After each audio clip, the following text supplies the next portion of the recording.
오늘은 우리 맥주감사 주일입니다. 우리 옆에 있는 성도님과 인사 한번 할까요? 감사하며 삽시다. 만족하며 삽시다. 오늘 맥주감사 주일을 맞이하여 하나님의 크신 은혜와 또 사랑을 깨닫고 감사하는 그런 시간이 되시기를 바랍니다. 이 맥추절은 이 한자로 표기하면 보리맥자에 추수할 추, 절기 절자를 씁니다. 그래서 문자적으로 맥추절은 이 보리를 추수하는 절기라는 뜻을 가지고 있습니다. 근데 맥추절에 이 감사라는 이제 단어가 들어가 있으니 맥추감사주일은 보리를 거두어 들인 후에 지키는 수확 감사 절기라고 이렇게 말할 수 있습니다. 그 기원은 출애굽기 23장에 나와 있습니다. 이스라엘 백성들은 반드시 지켜야 할 세 가지 절기가 있습니다. 유월절, 맥추절, 수장절. 이 세 가지 절기는 무슨 한이 있더라도 반드시 지켜야 됩니다. 그래서 멀리 떨어져 있더라도 이 절기만은 반드시 지켜야 됩니다. 그래서 요즘도 이 절기가 되면은 유대인들은 예루살렘으로 모입니다. 즉 그때 주셨던 그 말씀을 지금도 지키고 있는 것이죠. 이것은 하나님의 명령입니다. 그런데 그 중에 하나가 이 맥추절인데 보리 농사를 지은 후에 첫 열매를 거둔 것에 대한 감사로 지키라고 하신 겁니다. 그래서 이를 처음 초 또 열매 실자를 써서 초실절이라고 또 부르기도 합니다. 또 6월절 다음 날부터 계산하여 50일째 되는 날이기 때문에 무슨 절이랄까요? 칠칠절이라고 이렇게 부르기도 합니다. 그래서 성경에 보면 이게 이제 조금 섞여서 나오기 때문에 맥추절, 또 초실절, 칠칠절 이거는 다 같은 우리가 알고 있는 맥추절을 하는 겁니다. 이 팔레스타인 지방에서는 4월에 보리가 있습니다. 이스라엘은 이 애굽에서 노예 생활 430년, 광야 40년을 보낸 후에 약속의 땅 가나안에 들어가게 됩니다. 그러나 사실 이 가나안 땅은 이스라엘 사람들의 땅이 아닙니다. 그리고 그들은 그곳에 들어가 원주민들을 강제로 다 몰아내고 그 땅을 빼앗은 곳이 가나안 땅입니다. 그런 상황에서도 정말 날마다 전쟁이 있는 그런 상황에서도 이 먹고 살아야 될 문제는 아주 중요하기 때문에 그들이 농사를 짓기 시작합니다. 그리고 씨앗을 뿌린 후에 첫 번째 추수를 하게 됩니다. 정말 출애굽 이후에 처음으로 농사를 지어 거둔 첫 열매, 바로 그것이 이 보리였다라는 것입니다. 그들이 얼마나 큰 감동이겠습니까? 정말 보리밖에 안 되지만 정말 작은 것이지만 이스라엘 사람들에게는 무려 470년 만에 처음으로 자신들이 씨앗을 뿌려 누군가에게 빼앗기지 않고 온전히 거두어들인 첫 수확입니다. 그러니 그들에게 이 감동은 말로 할 수가 없습니다. 이런 감사, 이런 감격의 순간을 너희가 절대로 잊지 말고 기억하여 절기로 지키라 라고 하나님이 말씀하시는 겁니다. 이것은 하나님께 농사를 지을 수 있는 농토를 주셨고 또 이른 비와 늦은 비를 주셔서 추수할 수 있도록 하심에 대한 이 감사를 의미합니다. 즉 지금까지 살아온 삶에 대한 감사를 잃어버리지 않기 위한 절기가 이 맥추 감사 절기입니다. 우리 성도님들 중에 보리 농사를 짓는 분은 없으시죠? 서울에서 보리 농사 짓는 분은 없을 겁니다. 요즘은 시골에 사는 사람들도 이 보리를 그렇게 많이 농사하지 않습니다. 그러면 우리가 맥추감사주의를 우리가 왜 지켜야 되느냐라는 것이죠. 우리는 보리 추수도 하지 않는데, 그런데 우리가 맥추감사주의를 지키는 것은 우리를 향한 하나님의 이 감사를 잊어버리지 않기 위해 우리가 지키는 겁니다. 나는 추수한 것이 없으니까 나는 지킬 필요가 없다. 이게 아니라 맥추절이지만 이 맥추는 감사절이기 때문에 정말 우리를 지켜주신 하나님의 그 은혜, 우리가 잊어버리지 않기 위해 감사들을 지키는 겁니다. 정말 때를 따라 도우시는 하나님의 은혜와 사랑에 감사하는 것, 이건 우리 신앙에서 아주 중요합니다. 그런데 우리는 오늘 우리가 받아 누리는 것들에 대해 감사하지 못하고 우리가 정말 당연한 것처럼 생각하는 경향들이 정말 많습니다. 그런 우리의 신앙을 깨우쳐주는 것이 이 감사절입니다. 그러므로 우리는 감사절을 맞이할 때마다 나에게 감사할 것이 무엇인지 우리는 내 자신을 살피고 감사할 일들을 주신 하나님께 우리가 감사로 영광을 돌려야 합니다. 그러면 하나님께서는 이 감사하는 자에게 더 큰 감사를 허락해 주십니다. 이 스펄전 목사님의 보면 감사의 10계명이 있습니다. 그런데 그 감사의 10계명을 보면 10번째가 무엇이냐면 모든 것에 감사하라. 이게 바로 마지막 감사의 내용입니다. 그러면서 당신의 삶에서 은혜와 감사가 아닌 것은 단 한 가지도 없었다라고 말씀을 합니다. 그러면서 별빛에 감사하는 자에게 달빛을 주시고 달빛에 감사하는 자에게 햇빛을 주시고 햇빛에 감사하는 자에게 영원히 지지 않는 주님의 은혜의 빛을 주신다라고 이렇게 고백을 합니다.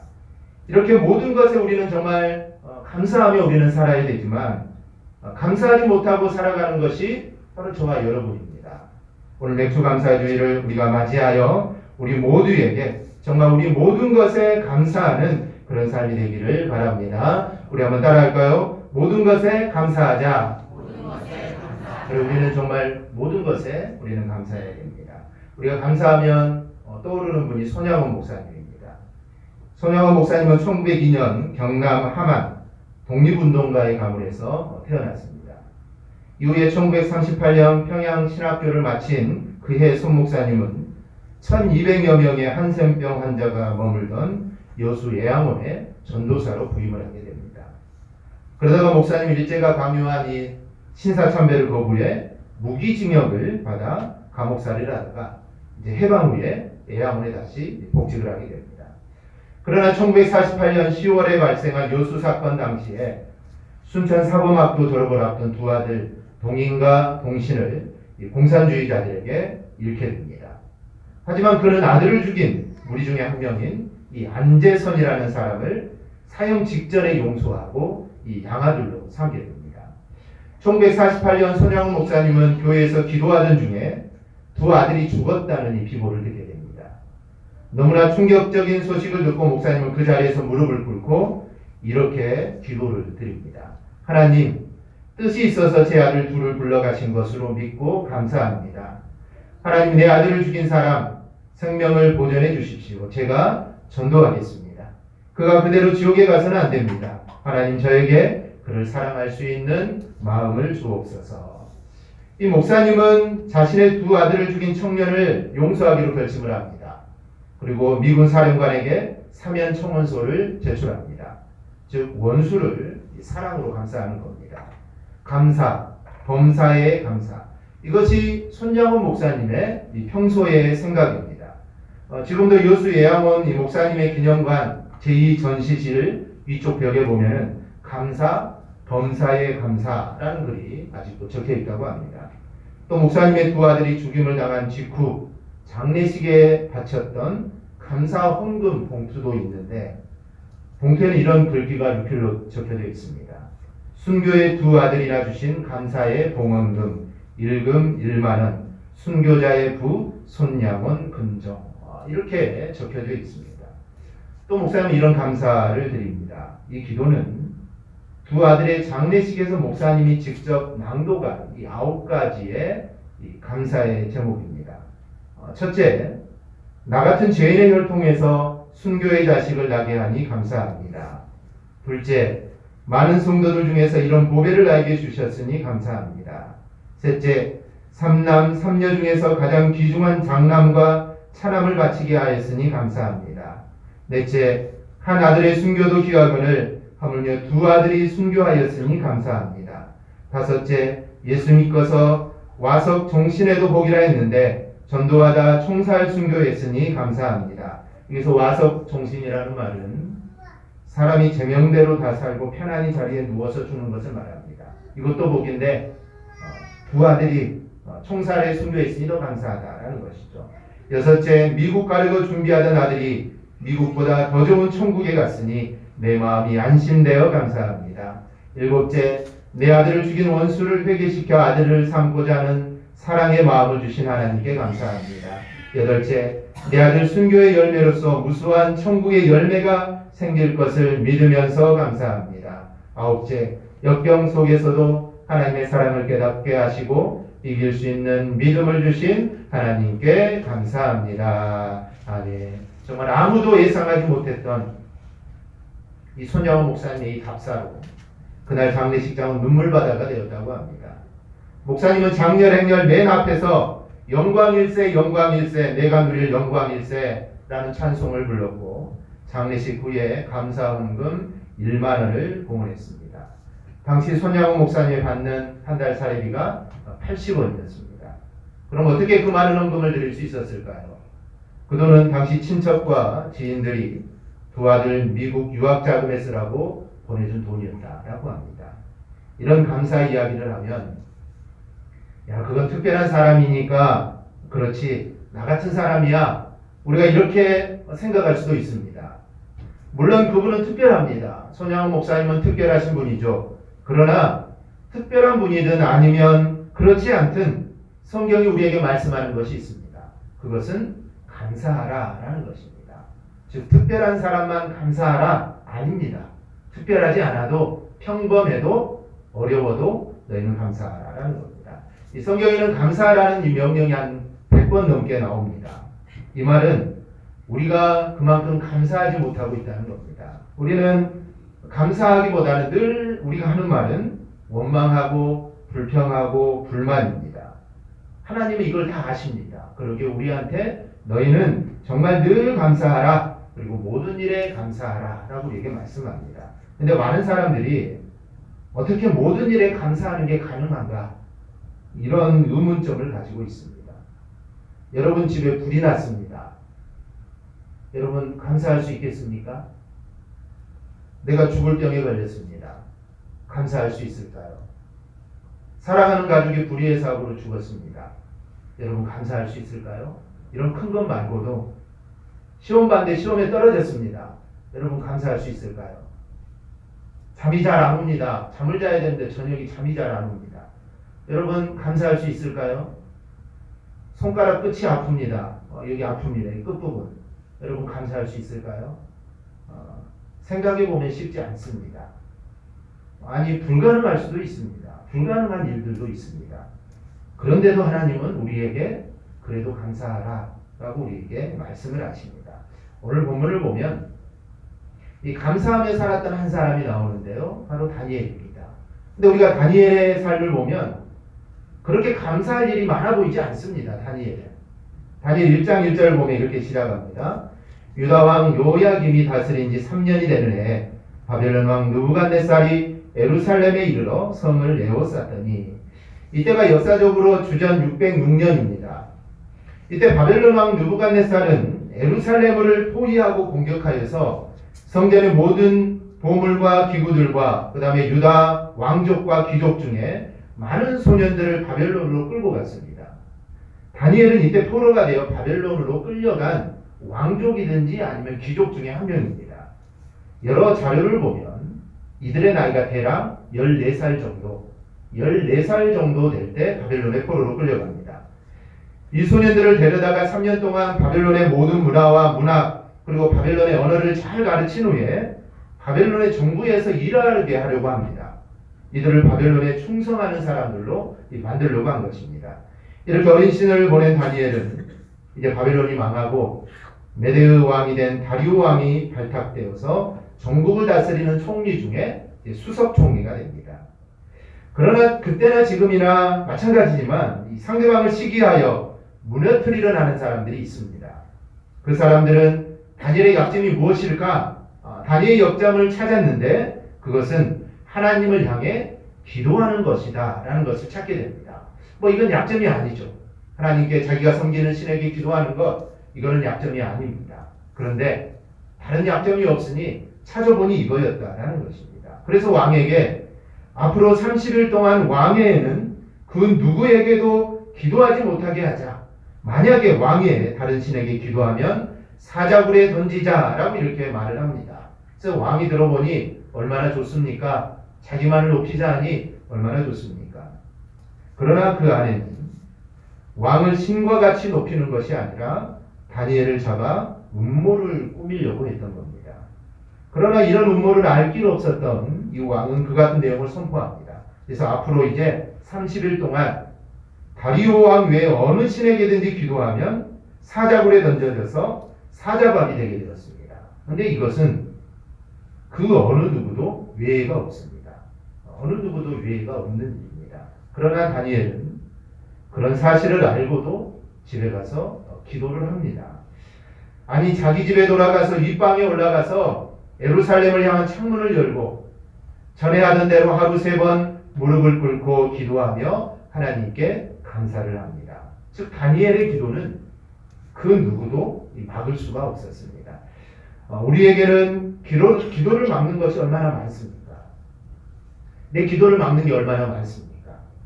그리고 그 기도를 막으면 우리는 얼마나 빨리 기도를 중단하는지 모릅니다.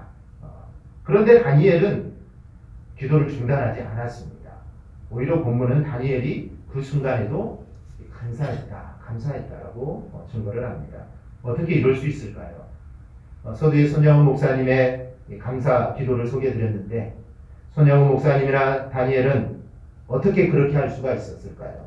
오늘 말씀을 통해 우리도 정말 다니엘처럼 감사하는 삶을 우리가 꼭 살아가기를 축원합니다. 첫째, 다니엘은 언제나 감사했기 때문입니다. 오늘 다니엘 6장 10절 우리 다시 한번 볼까요?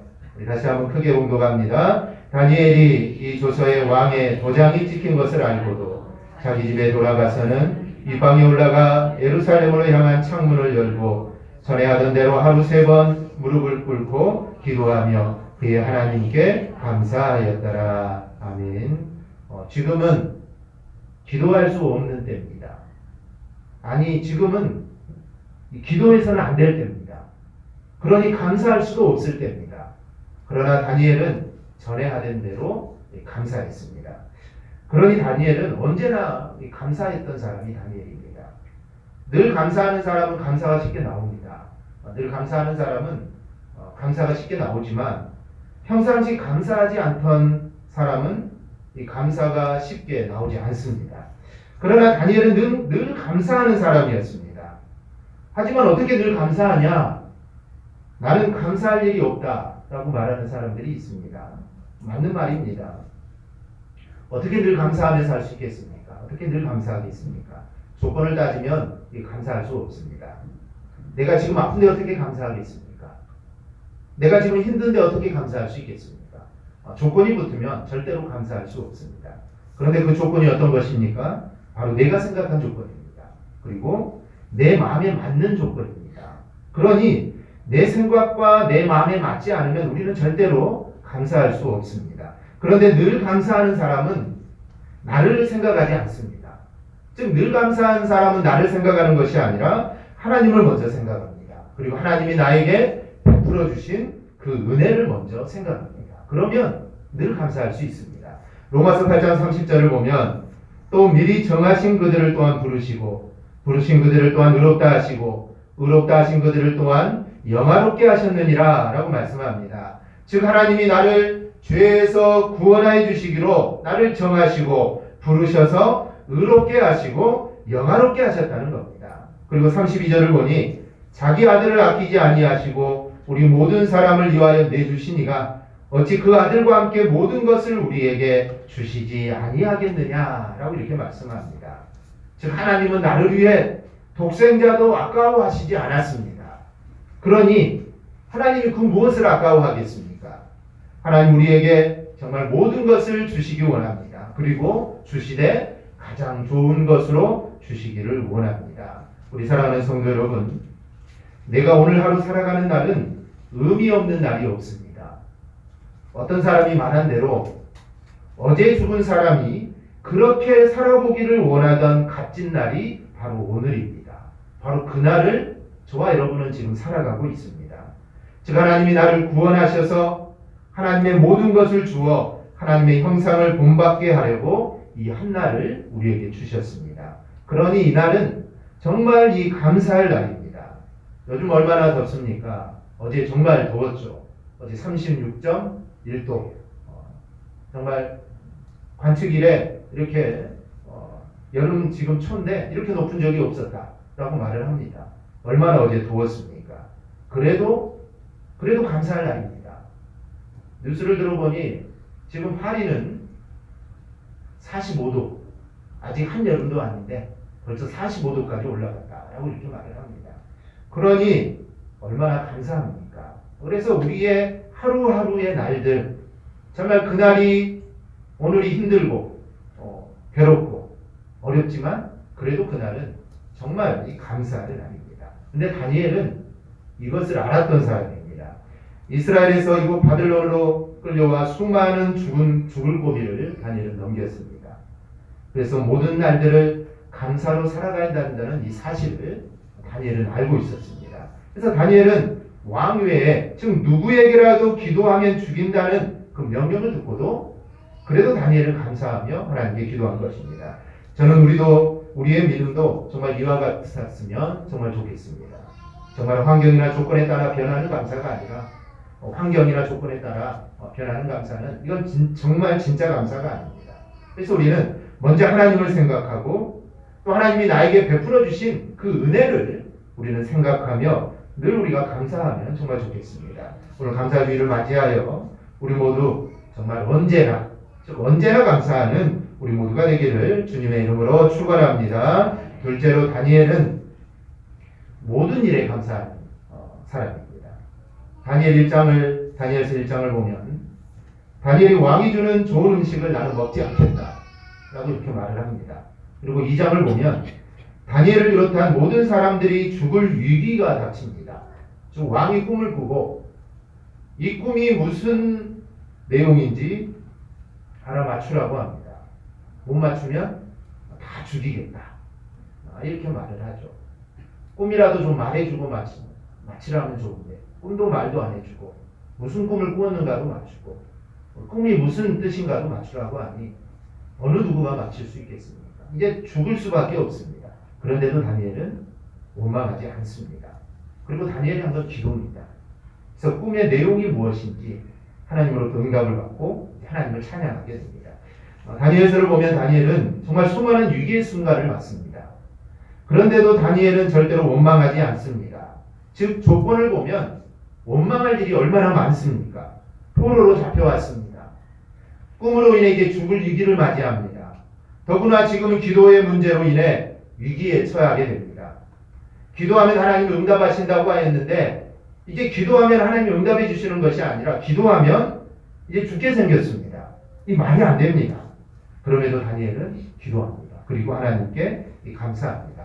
어떻게 일이 가능할까요? 그것은 바로 이 믿음 때문입니다. 다니엘은 왕의 음식을 거부하고 나는 10일 동안 물과 채소만 먹겠다라고 합니다. 죽을 위기에도 기도함으로 하나님의 응답을 경험합니다.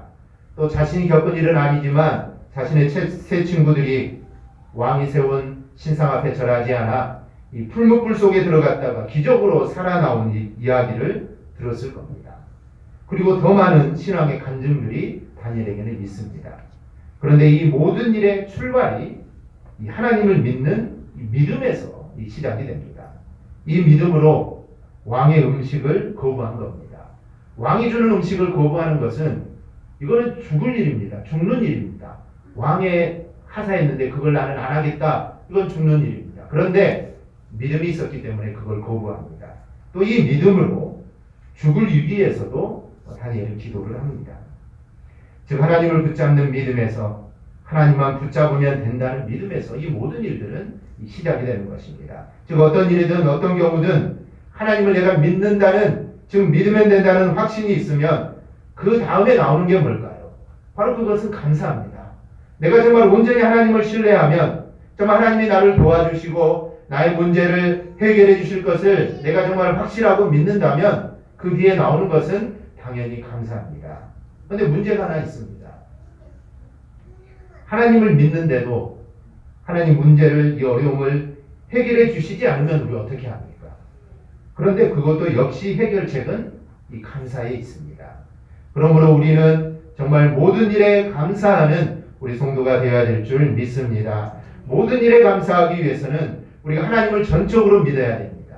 즉 하나님을 전적으로 신뢰해야 됩니다. 즉 문제를 해결해 주심도 믿고 해결해 주지 않음에도 하나님의 뜻이 있음을 알고 우리는 믿어야 됩니다. 그러면 우리는 모든 일에 우리는 감사할 수 있게 됩니다. 셋째, 다니엘은 고난 중에서도 감사했습니다. 분명 다니엘에게 기도하면 사자굴에 던진다는 것은 이건 고난입니다. 다니엘이 무슨 잘못을 한 것도 아니죠. 그냥 믿음으로 살았을 뿐인데 지금 죽을 위기에 닥치게 됩니다. 기도하면 죽인다는 것이죠. 그러면 하나님이 이런 것들은 좀 막아주셔야 하지 않을까? 하나님을 잘 믿는데 하나님이 좀 이런 거 막아주셔야 하지 않을까? 이런 생각들이 우리는 듭니다. 우리에게도 뭐 특별한 잘못도 없는데 내가 큰 죄를 지은 것도 아닌데 우리의 고난이 올 때가 있습니다. 어려움이 올 때가 있습니다.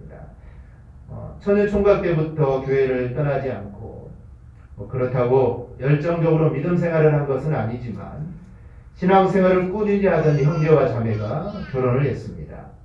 결혼한 얼마 후 아이를 가졌고 병원에서도 별 이상이 없다고 해서 아이를 낳았는데 이 아이가 온전하지 않습니다. 다른 아이들이 걸을 때 걷지를 못하고 다른 아이들이 말을 할 때 말을 하지 못합니다.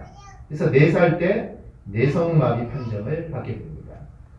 이 아이의 부모는 이해할 수가 없었습니다. 정말 감당할 수 없는 절망, 감당할 수 없는 배신감과 원망이 다가옵니다. 왜 이런 아이를 자신들에게 주셨는지 묻고 또 묻습니다. 그러나 아무도 자신들에게 그것에 대한 시원한 대답을 해주지 못합니다. 아니, 대답을 할 수 없습니다. 그 어느 누구도 대답을 해줄 수 없습니다. 아이는 한시도 누가 돌보지 않으면 먹고 입고 씻는 것이 불가능해졌습니다. 늘 부모만 찾습니다.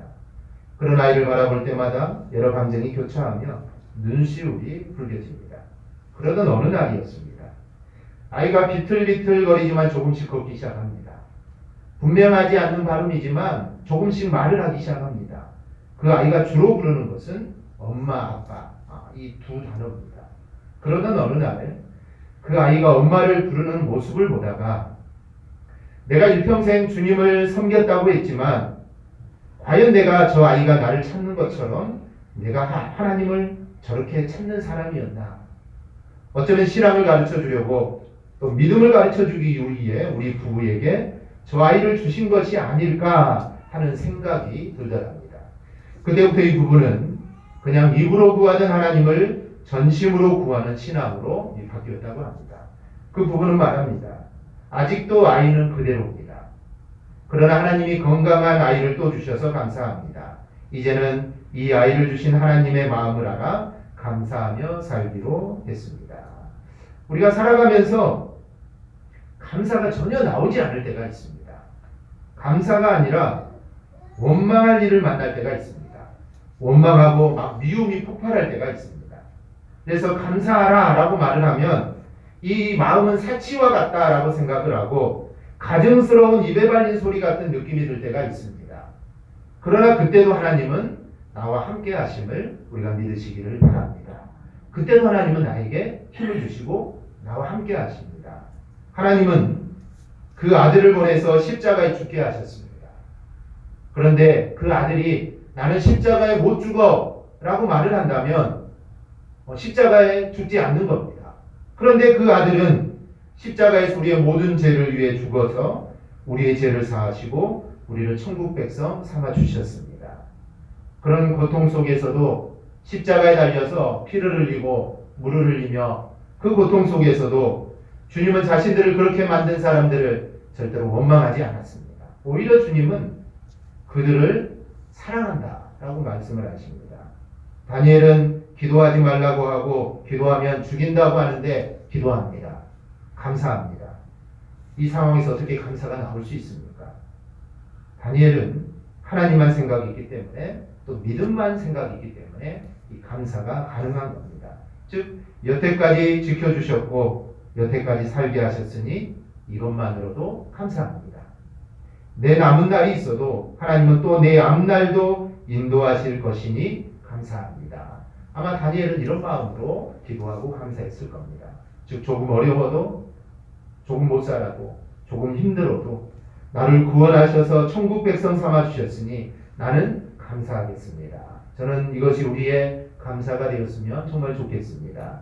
내가 기도로 말씀드릴 분이 있고 의지할 수 있는 분이 있으니 이 고난 가운데서도 나는 감사할 수 있다. 바로 이것이 우리의 신앙이 되었으면 좋겠습니다. 그래 고난 중에서도 정말 모든 상황 속에서도 늘 감사하며 살아가기를 주님의 이름으로 부탁드립니다. 말씀을 맺습니다. 오늘은 맥주 감사주일입니다. 즉 감사주일입니다. 우리가 감사주일을 맞아 우리가 다니엘의 감사에 대해 우리가 함께 살펴보았습니다. 다니엘은 언제나 모든 일에 고난 중에도 감사했습니다. 한번 따라해 볼까요? 언제나 모든 일에 고난 중에도. 네, 다니엘은 정말 언제나 모든 일에 고난 중에도 감사했습니다. 그럼 다니엘이 망했을까요? 더 큰 어려움을 당했을까요? 아닙니다. 다니엘은 죽음의 눈앞에 와도 기도하며 감사하며 살았습니다. 사자밥이 되어야 하는 그 상황에서도 감사했습니다. 보통 나라가 바뀌면 어떻습니까?